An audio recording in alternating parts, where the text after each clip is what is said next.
Монгол Ардын нам үнэмлэхүйн ялалт байгуулж ирэх барьсан даруйда үндсэн хуулийн өөрчлөлтийг шаргуу хийх бэлтгэл ажлыг базааж эхэлсэн. Ганц Монгол Ардын намч биш ардчилсан нам ирэх барьж байхдаа ч мөн үндсэн хуулийг өөрчлөх ажиллагааг зохион байгуулж ирсэн бүрэн эрхийнхээ хугацаанд амжаагүй. Өдийг хүртэл олон ч эрдэмтдийн судлаачид хуульчдын зүгээс үндсэн хуулийн өөрчлөлтийн талаар байр сууриа янз бүрээр илэрхийлж байгаа. Гэвч өнөөдрийн Монгол төрийн нөхцөл байдал ард түмний бухимдал зэргээс харахад үндсэн хуулиа энэ цаг үедээ нийлүүлж өөрчлөх шаардлага тулгарсан ч байж мэдэх юм. Учир нь Монгол тогтолцоогоо өөрчлөхөөс нааш мянга шударга булсын эсрэг тэмцээд нэмэргүй гэдэг нь харагдаж байна. Нэг өөр Монголын төрийн эрх мэдлийн хуваарилалтыг оновчтой болгох, засаглалын тогтолцоог сайжруулах зайлшгүй шаардлагатай болжээ.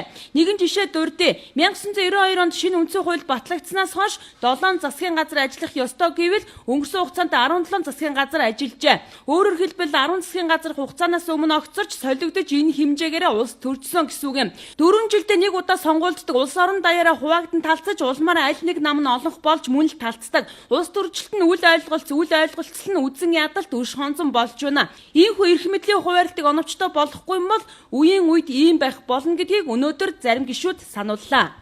Монгол улс төрийн эрх мэдлийн хуваарилтыг оновчтой болгох, засаглалын тогтолцоог сайжруулах зайлшгүй шаардлагатай болчихжээ. 1992 оноос хойш шинэ үндсэн хууль батлагдсанаас хойш 7 их хурлын бүрэн эрхээ хугацаа өнгөрч байна.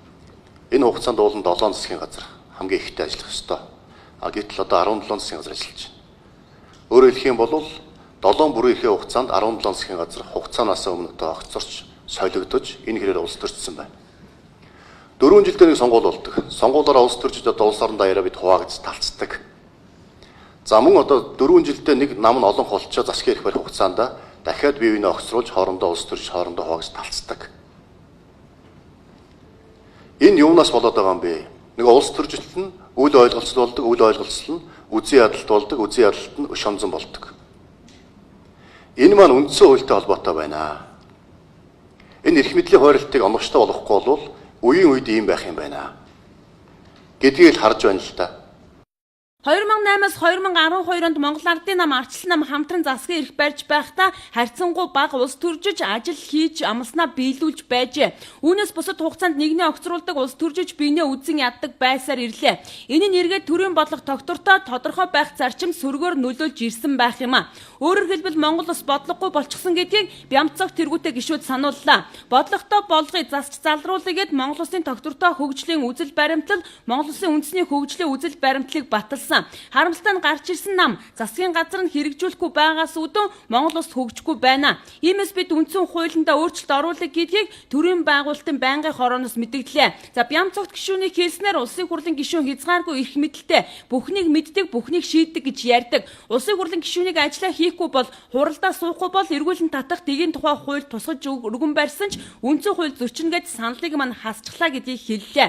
Уг нь дээрээсээ дэгтээ хуралдаа суудаггүй ард түмнийг төлөөлөх үүрэг ухамсарлахгүй байгаа гишүүдийг эргүүлэн татах тухай үндсэн хуульд зааж өгөх ёстой болж байна. Улсын их хурлын гишүүд одоо улсын их хурлын гишүүд дээрээс хязгааргүй эрх мэдэлтэй бүхнийг мэддэг, бүхнийг шийддэг, тэгсэн мөртлөө хариуцлага хүлээдэггүй ёс зүйгүй гэж ярьдаг. Их хурлын гишүүдэд хариуцлагатай болгоё, ёс зүйтэй болгоё.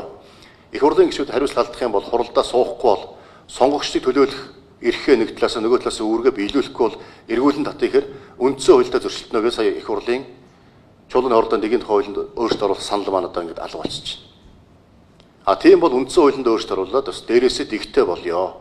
Улсын их хурлын гишүүдийг хуралдаа суудаг бол хариуцлага алдах юм бол эргүүлэн татах нөхцөл бололцоог бүрдүүлье гэдэг асуудлыг суулгах шаардлагатай. За өнөөдрийн нөхцөл байдал Монгол улсын ерөнхийлөгч нь их хурлтайгаа зөрчилддөг. Их хурлын засгийн газартайгаа толхиолцдог. Засгийн газар нь шүүхтэйгээ эрх мэдлээ булаацалдаг. Ийм л болчиход байна шүү дээ. Бүгдээр харж байгаа, үзэж байгаа, мэдж байгаа.